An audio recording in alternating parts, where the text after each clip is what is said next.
morning, Emerson. Today is Thursday, March 20th. Some veterans who were overlooked because of their race or religion finally got the recognition they deserve. Brianna Baxter has more coming up. And later, Lauren Fox will be in studio to teach us how the clothes that you choose to wear can actually help save the environment. Interesting. I'm Brittany Gervais. Yeah, you think, you plant some trees and maybe you'll save the environment, but right. No. I'm Mike Hannalupo. Welcome to Good Morning Emerson. Bianca Bono is going to be in studio today because March Madness is in full swing and she has more predictions, more highlights as to what went down in the first early games. It's going to be look at this. Look at what is happening in March Madness. It's crazy. You can never predict it, but Bianca Bono can. Sports fans, listen up. Also, Pixar and Disney fans are certain a superhero family movie may be having a sequel. The Incredibles 2. Everybody loved the first Incredibles, so why not make $1 billion off of a sequel? That's what Pixar is saying. Yeah, Alex Clark is going to be filling in for Christian Metric today to tell us about The Incredibles 2. Plus, we're also going to be able to see Alex. He's probably going to be great. He's going to be hope. Awesome. But another person who's great is 3-year-old Mateo. This viral video is the cutest thing I have seen in such a long time. I showed Brittany this, and I was like, we need to talk about this on this show. So cute. This kid basically begs his mom for a cupcake and does it in a very sly way. He puts up a good argument. Yeah, we're going to be able to see that video. But as always, here's Bree Baxter with all the stories that you need to know.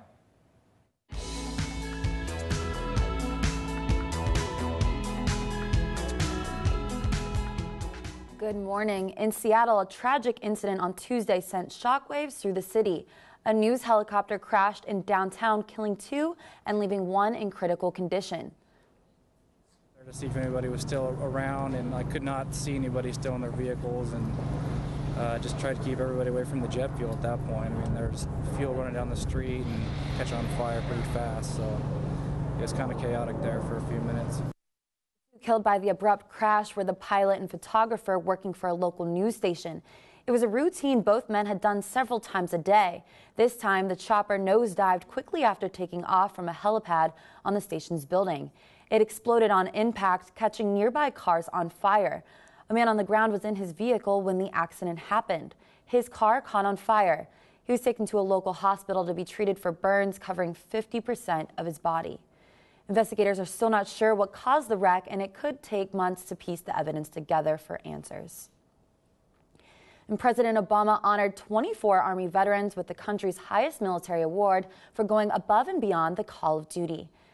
It is the largest group of service members to receive the Medal of Honor since World War II, and the ceremony was long overdue. The veterans served in Vietnam, Korea, and World War II. Their noble actions in combat went unrecognized for nearly 70 years because of the color of their skin or their ethnicity. Only 3 of the veterans are still alive. They should have been recognized for their valor long ago, but it took until now for the U.S. government to correct the oversight. The CEO of General Motors, Mary Barra, announced company-wide changes following a massive recall, which is being linked to at least 12 deaths. Something went wrong with our process in this instance, and terrible things happened. As a member of the GM family and as a mom with a family of my own, this really hits home for me. The automaker is facing congressional and even criminal investigations after an ignition switch defect was linked to at least 12 deadly crashes. GM has now recalled 1.6 million vehicles. To protect itself, GM then issued another round of large-scale recalls related to faulty airbags and overheating brakes on the same day. A move Barra says stems from the company's move to fix potential problems faster. No injuries are linked to the new round of problems. MBTA prices have gone up in recent years, but one man took trying to get a free ride a little too far. Now the U.S. government is searching for a man who pretended to be a Secret Service agent on the commuter rail. The man avoided paying his fare several times by impersonating a secret agent. The U.S. Secret Service is certain the man is not an agent and is helping Massachusetts Transit Police look for him. An argument between the man and a conductor last week showed up on YouTube and Reddit, drawing social media attention to the story. Police did not say where the incident occurred on the commuter line. The man could face charges of up to 3 years in prison and a $1,000 fine for impersonating a federal officer. Moral of the story is just purchase a Charlie card. That is all the news I have for today. Back to Brittany and Mike. Just get the Charlie card, man. And now, You know, the government probably doesn't take impersonating a federal officer too lightly. But do you think the impersonator should actually be jailed for what he did? You know, I'm not even sure if they're going to be able to catch this guy, but if they do, I don't know about jail time, but he didn't pay his fare, so I think the $1,000 fine would be pretty fair. Okay. $1,000 is a little bit more than $1.50. Yeah, I mean, but listen, we've all, come on. You're going to tell me that you haven't jumped the bracket to get a free train ride? No. Maybe once. Moving on. Now, lately, Boston has been seeing some sun, but looks can be deceiving. It's pretty cold out there. Madeline, will we see temperatures warming up anytime soon?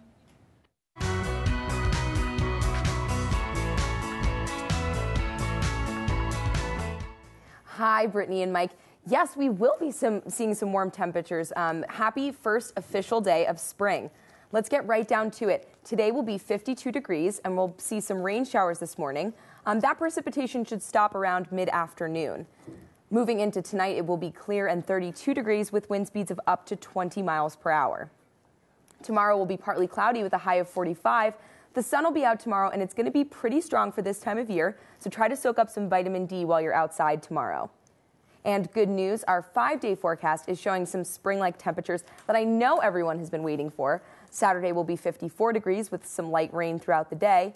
Sunday, the high will be 41, and it will be partly cloudy. This is a great day to walk through the garden or do some weekend shopping. But Monday will drop back down to 33 degrees, and it will be mostly cloudy. Hopefully the rain today will clear up, but we do have some April showers on the way in the next few weeks. That's all I have today. I'll see you on Tuesday for some more weather updates. Back to you, Brittany and Mike. Thanks a lot, Maddie. Now, there are some times that you just watch a video and you just need to share it with everybody. We have a video today that is one of those videos. Take a look at it. But I have to yell at you guys. Listen. Okay, what? Like everything they do at this house, you can't trust everything at Grandma's house. Okay. Okay, then what? Then you're not listening to me. Then you're not listening to me. That kid makes a good argument. Oh, that's 3-year-old Mateo trying to convince his mom to give him a cupcake. Linda, please, Linda. Would you have the same guts as the kid to stand up to your mom for a cupcake? I don't think at 3 years old I would be smart enough to articulate an argument to create, to get that cupcake. I mean, I think I'd just throw a tantrum, but this kid's like, listen to me. I need that cupcake. You understand? Here are like 3 reasons. Grandma would give me the cupcake, so actually, because Grandma would give me the cupcake, you need to give me this cupcake. I deserve this cupcake. Yeah, like, Grandma's better than you, basically, is what they're saying. So, of course, the queen of viral videos, once she gets a hold on it, Ellen DeGeneres, she finds this video, loves it, and then, of course, brings Mateo on her show and gives him a whole load of Superman-themed cupcakes. Oh, man, that's every kid's dream. If only we could get Mateo on the show. I don't think we could do that good. A little cutout saying, Linda, Linda. And on top of that, Ellen also gave the mother $10,000. Oh, that's nice, so she can buy more cupcakes for her kids. Exactly. Yeah, like the mom didn't want to give him cupcakes, so what does Ellen do? She just goes up and gives them totally gives him an entire mountain of cupcakes. For the love of TV, entertainment purposes, let the kid eat as many cupcakes as you want. So every kid out there, if you want to get a mountain of cupcakes, just rant against your mom and put it on YouTube because Ellen will give you an entire collection of them. How do you think this one ranks up against other cute videos that you've seen? This one's pretty cute. Yeah, Mateo's pretty cute. I don't know if it ranks up against panda sneezing videos. Oh, you know that one? That one trips me up a little bit. Maybe all little cat videos. They're all cute, but that's all the time we have for that. We're going to take a quick commercial break, but when we come back, Zainab Abish is going to be live in studio. We'll be talking to her.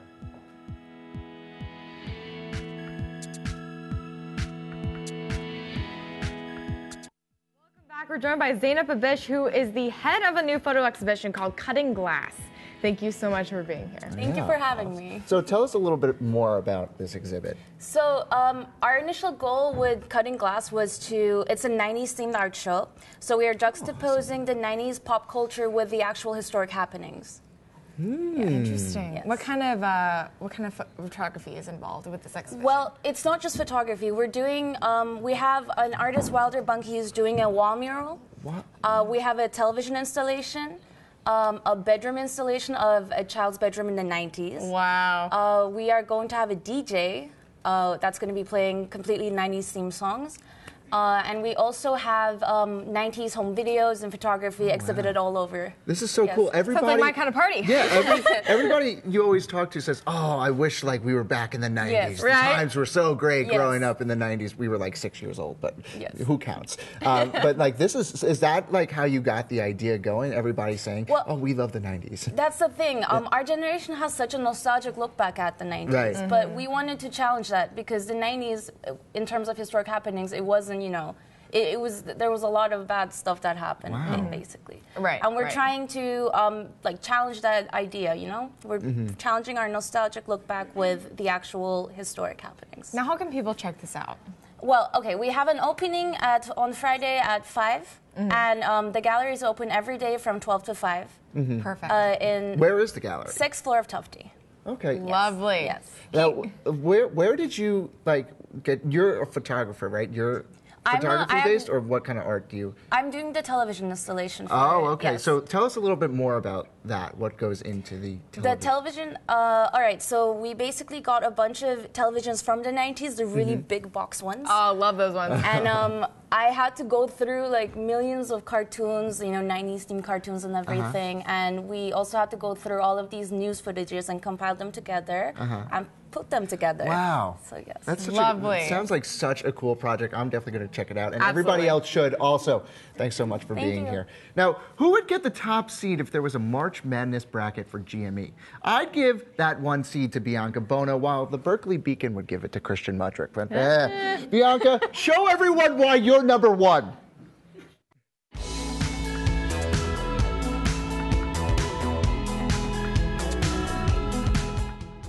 Thanks, Mike. I am still a little bit bitter about that, but that's okay. I hope you have all filled out your brackets because March Madness starts today. The first round of 64 teams kicks off, and there are so many games happening, it's tough to pick which ones to watch. For us New Englanders, Harvard faces Cincinnati. Last year, we saw the Crimson upset third-seeded New Mexico, and this year, they have a very tough defense. So we might see one of the first upsets of the tournament today. The number 1 seeded Florida Gators take on Albany, and they are the clear favorite to win the tournament. The third game I think is a must-watch is Louisville and Manhattan. Louisville controversially received a number 4 ranking, and they are red hot right now. Experts are saying they have a chance to go very far in the tournament, and that road starts tonight. In other news, Boston College hasn't made the NCAA tournament since 2009, and after another unsuccessful season, BC has fired head coach Steve Donahue.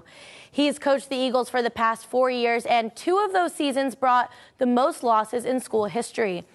He took over BC after leading Cornell to the Sweet 16 in 2010. Donahue had 1 year left on the 5-year contract he had signed, but athletic director Brad Bates said he didn't have much confidence left in the coach. Bates says they are not rushing to find a replacement. And I haven't talked too much about the Celtics this year because, frankly, I've been avoiding it. Let's just say this has been a year of rebuilding for the C's. Last night, the Miami Heat traveled to the Garden, and Boston was looking to break their 5-game losing streak. Here's LeBron James in a suit. He's going to sit this one out. We're going to start in the second quarter. Dwayne Wade drives to the paint. No-look passes it to Udonis Haslem. Miami up by 5. But the third quarter tie game, Rajon Rondo sneaks a bounce pass to Jeff Green. He puts it in. Celtics are up by 1 here. Rondo again. He looks like he's going to shoot. Instead, he swings it to Avery Bradley. He hits the 3-ball. Things are looking good. Final seconds of the game. Who else but Rondo? He puts it in himself. He finishes with 9 points, 10 rebounds, and 15 assists. Celtics win it 101-96. That is all the time I have to talk sports today. Back to Mike and Brittany.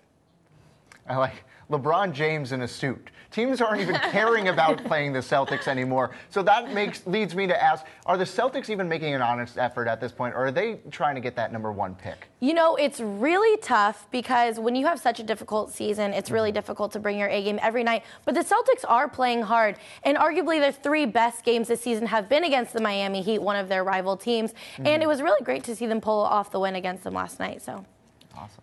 All right, now March Madness kicks off tonight. What is the one upset that you think we could all see? You know, like I mentioned, I think it could potentially be our neighbors right down the street, Harvard. They're playing Cincinnati, and Harvard has done really well this year. And last year, we did see them do very well in the tournament. So it's very exciting to see a potential New England team be the first upset.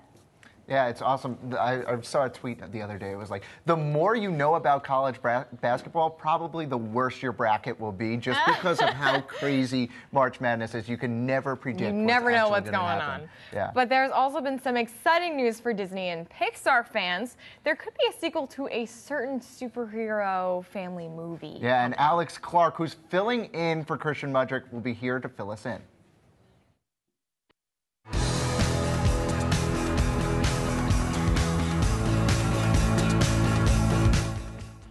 Thanks, guys. Well, it is official. More than a decade later, Disney has announced the making of a sequel to The Incredibles. Brad Bird, who wrote and directed the first Incredibles back in 2004, is now writing The Incredibles 2. Now, Bird stated that he would only put out a new story if it were as good or even better than the first film. Now, the sequel may also see a new generation of superheroes, including baby Jack, who, if you remember from the first film, hadn't yet discovered quite what his powers were. And now the original Incredibles made more than $631 million in the box office and won 2 Oscars for Best Animated Feature and Best Sound Editing. So needless to say, we're kind of going to be expecting a lot.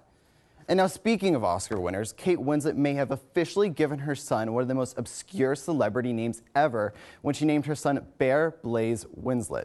Now, Winslet went on The Ellen Show to explain where the name came from, saying that her 2 kids, Maya and Joe, were apparently very much included in the naming process and decided on the name Bear very early on from a friend Winslet had when she was younger.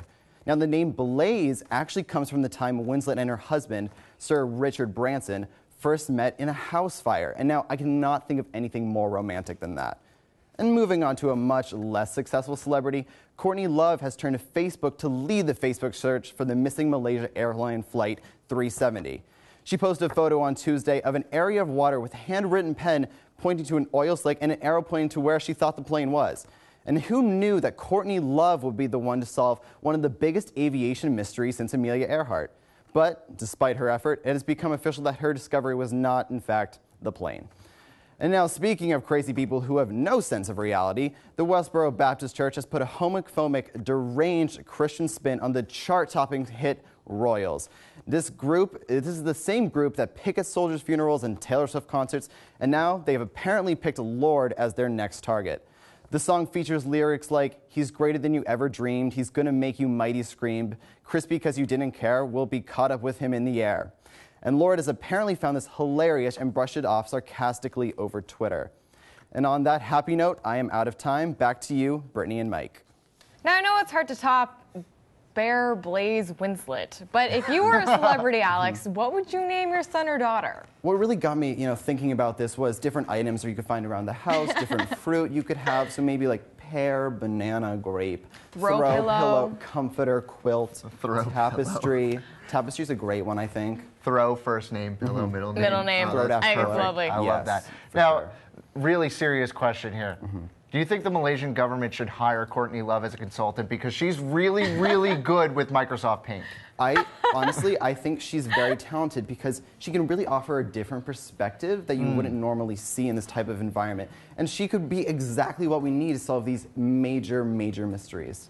Who knew? We got the Malaysian government, we got the U.S. government looking into this. Courtney Love. Courtney Love. She's got it. Yeah. Thanks a lot, Alex. You look like a fashion guru out there with your bow tie. And when we come back, there's going to be another fashion guru in studio, Lauren Fox. Stay tuned.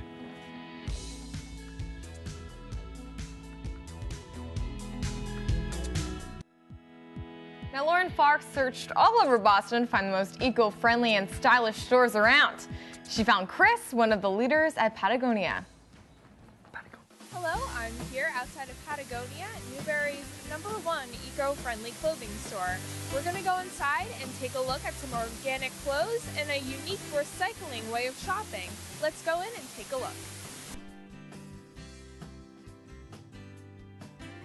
We as a company pledge to make really high quality gear that will stand the test of time and give the consumer a really long lifespan. We pledge to repair the gear that we make, and the customer pledges to utilize the repair option as much as possible. Rather than turn a jacket in because it's got a faulty zipper, we can totally send it in, get a new zipper put into it, and extend the life of that garment. For the most part, we can recycle almost everything we make, and a lot of the garments in our line are closed-loop clothing. So they come with recycled content in them already, and then when they're worn out, customer can bring them back to us, and we can recycle them into another garment or a suitcase or something on those lines. The end goal is to keep that gear out of the landfill, so anything we could do to keep it in use really is the end goal.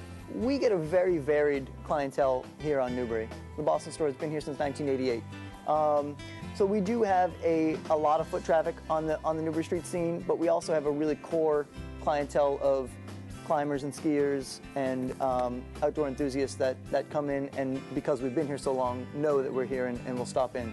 Eco-friendly and green business and using business to inspire and implement solutions to the environmental crisis is what Patagonia is all about.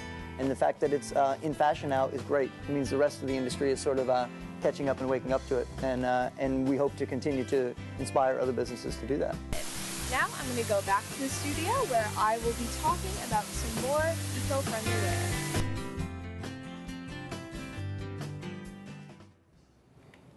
After visiting Patagonia, I was inspired to find more organic clothing and body products.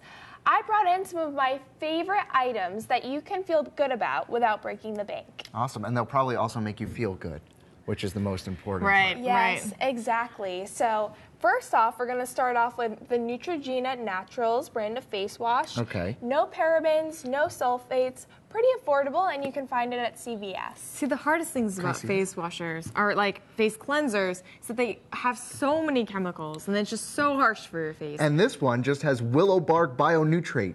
You can't get better than that. That's as healthy as it gets, at least sounding-wise. My personal one that I use is this one from the Body Shop. It's a tea tree oil face wash. Yeah, and it's tea tree oil. Oh, yeah, tea tree oil is supposed to be magnificent at killing bacteria without over drying. Right. They also have tea tree oil in shampoo, conditioner, and it just smells so good. Do you use it? Because yes. You could tell. It's beautiful. My hair is a lot more healthier. Oh, yeah. You just throw that around. This is another organic brand. It's called Arbonne. I've been using this backstage a little bit. She did. She already You're opened raving it. so much about it that I'm going to try it. Oh, Meg's going to try it. Of course. Oh, man. It hands are smells silky good. smooth. Okay. This, it's like a interesting consistency, but I don't think I put enough, but let's see. It's butter, yeah, moisturized. Love it. Act like you aren't familiar. Like I don't moisturize already. Exactly. Ooh, it's, you might want to try out this one. This is a Lush perfume stick. Oh, lovely. Lush, they make all of their products by hand. Yeah, give it all to Mike. Oh, wow, my hands are so slippery that I can't even... Now, there's also ways to incorporate this organic beauty products into clothing, right? Exactly. Today, I brought in for you some organic socks. Okay. Made of? Bamboo. What? Bamboo. Exactly. Socks made out of bamboo? Yeah, these are Carrie Loha socks and Carrie Loha shirt. This is a Carrie Loha shirt, so this is made out of bamboo also. Yeah. I was telling you before, this is the softest shirt I have ever felt in my life. I wish there was like touch-a-vision instead of television that you could feel this thing right now. I want to put these on my feet I'm sorry, right is this your shirt? Like I'm just rubbing it against myself. That's so wrong of me. The good thing about it, I can wash it, so it's fine. Yeah, perfect. Or you could have my scent on there forever, which is, I mean, who doesn't want that? What about this over here? What do we got down here? Those are some Earth Yoga yoga pants, and we have 96% organic cotton and also some bamboo fibers in here as well. Now, a lot of concern for college students. A lot of organic and healthy things are usually very expensive. Where did you find these clothes? These clothes, we bought them at H&M. Okay. H&M, my favorite, Scott. That's right. Clothing. And this is some organic cotton shirt also. Great things you could find, but that's all the time we have for today's show. Check us out on Tuesday when we have Noteworthy performing here live in studio. Have a great weekend. Thanks for watching. Good Morning Emerson.